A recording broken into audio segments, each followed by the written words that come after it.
यो देश यस्तो हुनमा मिडियाको पनि ठूलो हात छ। इक्जाम्पलको लागि यो चुतिए भूषण दाहाललाई लगौं, जसले आफ्नो पर्सनल स्वार्थको लागि यस्तो देश क्राइसिसमा बसिरहेको बेला पञ्चायत ठिक थियो भनेर लबी गर्छ। त्यो पनि कसरी भन्दा राजा पृथ्वीनारायण शाहको नाममा ब्ल्याकमेल गरेर। कुरो हो यो ब्राभो डेल्टा सोको। त्यो जसले देश दियो उपदेश उसकै सुन्नु। We don't want the republic, we want Nepal first. अहिले यो जुन हामीलाई इतिहासले मौका दिएको नै नेपाललाई फेरि एक हुन मौका दिएको हो नि त। एउटा झन्डा नेपाली झन्डा, एउटा फोटो पृथ्वीनारायण शाहको फोटो, एउटा किताब Divya Upadesh, one flag, one person, one hero, one book. Solution is there.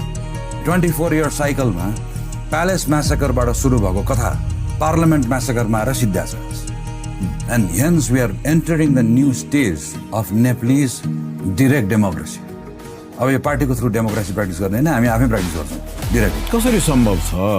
यो ब्राभो डेल्टा सो जसमा यी दुई चुतिया मण्डलले जम्मा भएछन् र नेपालमा मल्टी पार्टी सिस्टम हुनुहुन्न, बहुदल हुनुहुन्न, बहुदलमा धेरैवटा विचार भए 10 तिर 100 तिर फर्के। त्यही भएर नेपालमा अब एकीकरणकर्ता पृथ्वीनारायण शाह थियो। अब पृथ्वीनारायण शाह फेरि फर्किने कुरा आएन। अब पृथ्वीनारायण शाहको को हुन्छ सपुत भने चाहिँ अहिलेका जो छन् ज्ञानेन्द्रहरू, यिनीहरू आउनु पर्यो, तिनले राज गर्नु पर्यो। त्यो पनि बहुदल होइन है, फेरि कस्तो निर्दलीय व्यवस्था।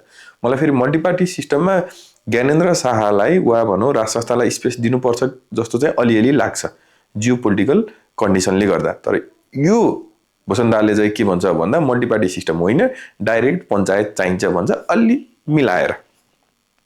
अनि पञ्चायत पनि ठिक थियो भनेर फेरि तपाईँहरू एकछिन उफ्रिन आउनु होला। 2036 सालमा जति बेला जनमत संग्रह भएको थियो त्यति बेला राजा वीरेन्द्रले अप्सन दिएका थिए सुधारिएको पञ्चायत भन्ने र बौद्ध। र सुधारिएको पञ्चायत किन दिए थिए भन्दा पञ्चायत बिग्रेको हुनाले सुधारिएको भनेका हुन्। नबिग्रेको चिजलाई किन सुधार्नु पर्यो।